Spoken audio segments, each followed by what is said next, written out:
Subscribe to our channel for more videos. Hi kids, welcome back to SySy Toys. Today we're gonna read The Lion King 2, Simba's Pride.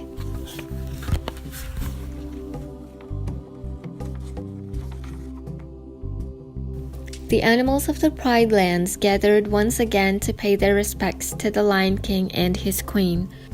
A cub had been born to Simba and Nala. Rafiki the wise baboon raised the cub toward the sun as its parents watched proudly. The new cub was a lioness. Princess Kiara was her name. Rafiki painted Kiara's picture next to that of her father Simba. The circle of life is complete, Rafiki said, but was it? Far beyond the Pride Lands lived the outsiders. They had been banished by Simba for siding with the evil Scar. Zira, a mean-spirited lioness, was their leader. Scar had chosen Zira's cub, Kovu, to be king. There was news from the Pride Lands. Simba's cub was a girl. Perfect, Zira exclaimed. Girls will be girls, but boys will be kings. Zira planned to reclaim the Pride Lands for the outsiders, with Kovu as the next Lion King. The months passed quickly and Kiara grew into an adventurous young lioness eager to explore the Pride Lands. Stay in sight of Pride Rock, Simba reminded her as she was about to bound off excitedly. Simba sent Timon and Pumbaa to watch over her, just in case. But she managed to slip away from her babysitters when they stopped to snack on some grubs. Suddenly, Kiara came face to face with Kovu. She circled him. "My father says to never turn your back on an outsider. Do you always do what Daddy says?" Kovu asked. Just then, what the cubs thought was a fallen log moved. It was a crocodile on the attack. Kiara and Kovu scrambled out of the crocodile's reach. "We make a good team," Kiara said. The two cubs began a game of tag. Just as Kovu was about to tag Kiara, there was a deafening roar. It was Simba. He jumped between the cubs and approached the outsider. Then there was another roar. This time it was Zira. The lions faced off. "I banished you from the Pride Lands," Simba reminded her. "Take your son and get out." As Zira turned away, Kovu and Kiara said goodbye to each other and sadly returned to their homes. Back home, Simba scolded his daughter. "You need to be careful," Simba told her. "As future queen—" "What if I don't want to be queen?" Kiara interrupted. "That's like saying you don't want to be a lion," Simba replied. "It's in your blood, as I am. We are one."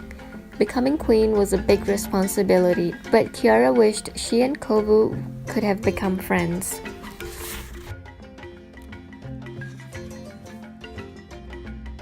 Far from Pride Rock, Zira scolded Kovu for being with a Pride Lander.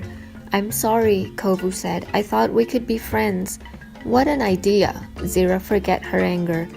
Friendship with Kiara was the perfect way to trick Simba into welcoming Kovu into his pride. Then Kovu would replace Simba as king.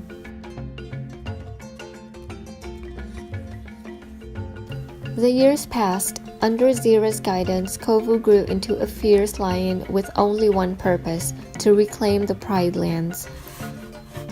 Under Simba's guidance, Kiara also grew up. Today, Simba was sending her on her first hunt. Meanwhile, Zira was watching a fire her lions had set in the distance. "The plan is in motion," she said to Kovu. "Go." Kovu sped off in the direction of the fire. Before long, he found Kiara, who was overcome by the smoke. Kovu quickly placed her on his back and carried her to safety, where he was met by Simba. Kovu stepped forward. "I wish to join your pride," he said to the Lion King. "No, you are an outsider," was Simba's reply, but the others reminded him that Kovu had saved Kiara's life. Reluctantly, the Lion King agreed. It was night when everyone got back to Pride Rock. "Thanks for saving me today," Kiara said.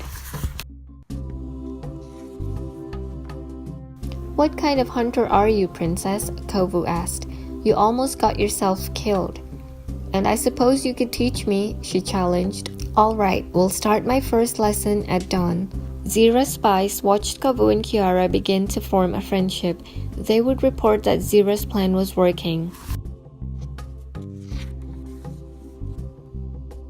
As the sun rose, Kovu took Kiara out into the Pride Lands, where the lesson turned into a day of play. Kovu had never had so much fun in his life. That night, the friends watched the stars together. "My father says all the great things are up there," Kiara told Kovu. "So you think Scar is up there?"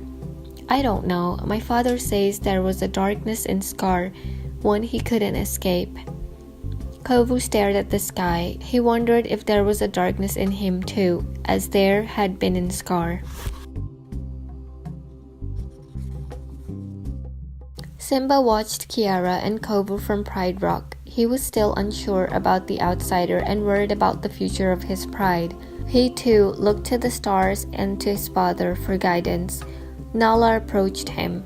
"Simba, you want so much to walk the path expected of you," she said. "Remember, Kovu does not." Nala was right. Kovu was questioning the path Zira had planned for him. Was it evil to follow Zira's teachings, to be like Scar? Suddenly, an arm popped out from a bush. It was Rafiki. "Follow me," he said. Kiara and Kovu followed him to a beautiful waterfall. There, the wise baboon taught the young lions about Upendi, a special place in the heart that Kiara and Kovu now shared. Early the next morning, Simba approached Kovu for a lion-to-lion talk. Scar couldn't let go of his hate, Simba told the young lion. But sometimes, what's left behind can grow better than the generation before. Kovu understood.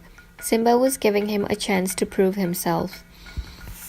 That evening, as Simba and Kovu were returning to Pride Rock, Zira emerged. "Well done, Kovu," Zira scoffed. "You've separated Simba from the others, just as we planned." "No," Kovu protested. "I had nothing to do with this." Zira's lions attacked. Simba tried to fight them off, but he was outnumbered. Zira's lieutenant Nuka pursued the Lion King as he scrambled over a pile of logs. Simba escaped hurt but alive. Nuka was not so lucky.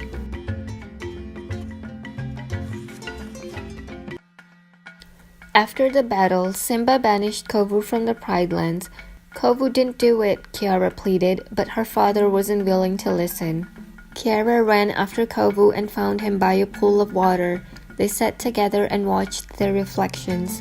As their images merged, they began to fall in love. "We are one," Kovu said. Kiara agreed. "Our place is with our prides. We will unite them again." Kiara and Kovu found their two prides facing off. "This has to stop," Kiara said to the lions. "We are all part of the circle of life. We are one." An outsider stepped forward. "Kiara is right," she said to Zira. Slowly, the other outsiders joined the Pride Landers. Only Zira refused the offer of peace. She lunged viciously at Kiara, but missed her target and tumbled over a ridge. Kiara reached down to her, but Zira couldn't reach her paw. The evil lioness fell into the ravine and was never seen again.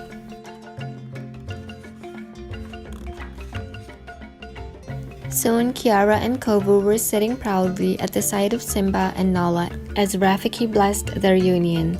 All the lions looked on with pleasure. Simba's pride had finally been reunited.